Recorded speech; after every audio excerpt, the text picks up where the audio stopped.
going to try to condense what we did last night into our 2.5 hours of jabbering and scrapping into a 5-minute video. These are the instructions that came with your kits, and I just wanted to show you what we actually did and some changes that we made. This felt a little busy, very heavy, and even a little dark. So we didn't change it too much, but you can see this piece right here.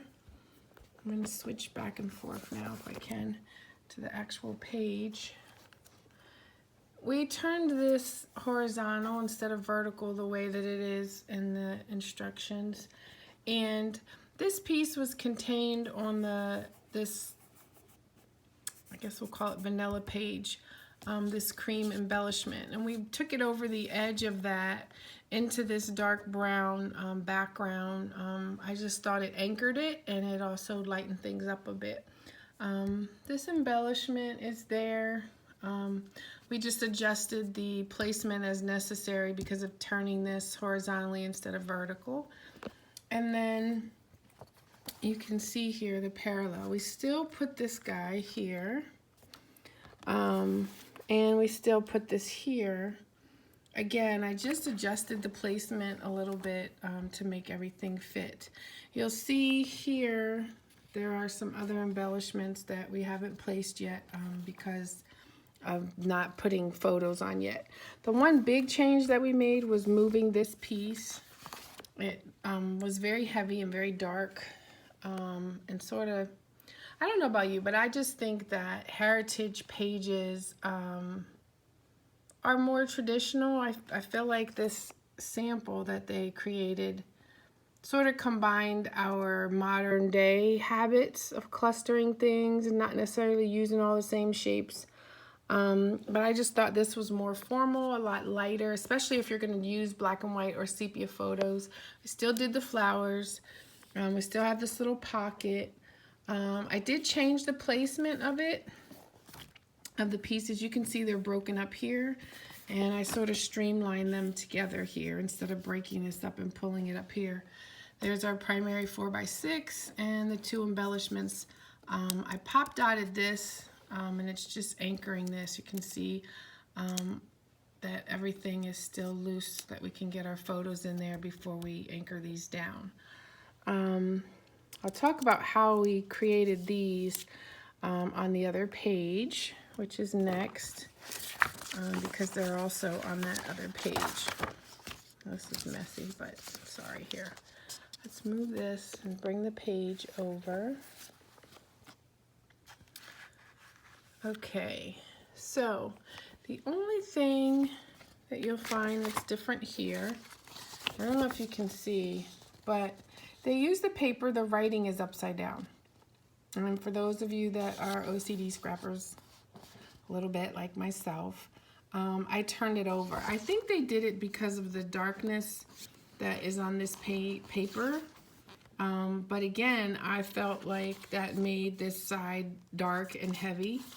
And I don't like the words upside down. So I flipped it over, and you'll see now the dark is here, breaking up this vanilla from the cream, I think, here. And then it lightens this up over here and makes it not look so heavy.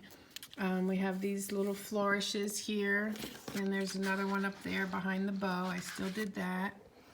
I added, all of this is in the instructions, this piece, and then these pieces. Now they've written here, and you can do that. You can write there if you want to. You don't have to.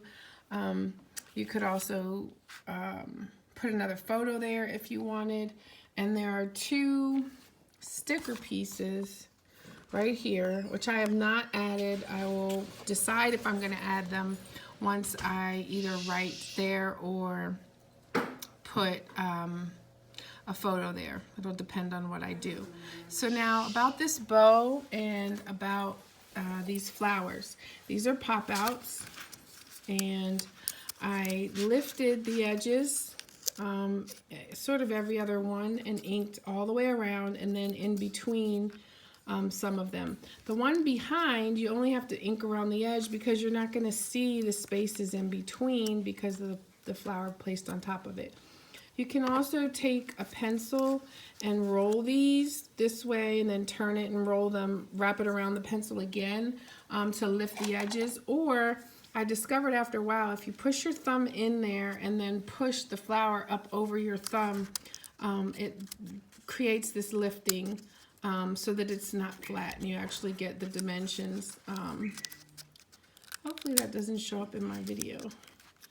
I'm getting text messages from my sweetie. And then these are pop-outs too. They look like buttons, but it's just a flat pop-out. And there are different sizes, as you can see, so that you layer them and create what looks like, I think, layered petals. And this bow, it folds in half and connects in the middle behind this piece, all assembled with glue dots. And then this is a separate piece too that it all lays on top of. If you take a peek here, before I bent this inwards, I literally just pushed it in there with my finger and then pressed down on the edges. It otherwise comes out to a point and then the size is disproportional. And doing it this way, and I stuck, I don't know if you can see it, but I stuck a little glue dot in there so that even when it's in the album, it'll still have some of its dimension, because it will, the bend will lift it and make it 3D. Some notes, two things that are not pop-outs is this vanilla paper. This is actually one of the pages of paper you have in your kit, and that's where this strip comes from. As well as on the other page, you'll see there's the other strip. And this is an 11 by 11. And this one I think we found was 7.5 by something. But what they weirdly did was not put all the directions. They didn't put the sizes in the same place. So the directions for this are on the last 2 pages. And they show you placement if you want to do exactly what they did. What they did not tell you is what size to cut these, at least not on that page. So on page 3 in the front, there's sort of a key to the whole direction sheet. And this shows you the sizes to cut those pieces. And they're identified by 3A, 3B, 1B, 2B, and so on. And then you'll go through and there's the other pages. This one's really pretty too. So what else did we not realize until we started assembling? Oh, the key, this is a wooden piece. There's a whole bunch in this kit, you'll see there. But we just used a brown ink. I used nutmeg. I think, what did Rachel say she was using? Sand something, I think. But we just rubbed it over top of it. I did it darker in some places, like here on the edges and around the top, but I left just for shading and to make it look more distressed. I used that same nutmeg on the edges of this. If you actually look, I used nutmeg because it's what I had at the time, depending on what you have at home. On the tops of your pages, there are the colors. There we go. So it looks like espresso. Yes, I do not have espresso yet, but I will be getting it. That's even darker than the nutmeg that I used. But you can see those are all of the colors that are featured in this line. And so using any of those, whether you're inking edges or your flowers, or the envelope, there's a really pretty envelope pop out. Those are the coordinating colors, so that makes things easy for you. It takes the guessing out of it. There are also, let's see, some pearl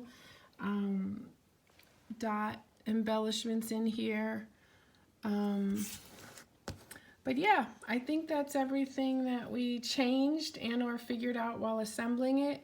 I love you all. I miss those of you that couldn't join me, and we're going to get together again via Zoom in 2 weeks. I'm going to have something that we can create, and I'll let you know ahead of time what materials you need to do that. And we're going to try and close out our order here in the next couple of days so that we're coming to the end of a catalog. So anything you haven't ordered that you want, you'll need to let me know.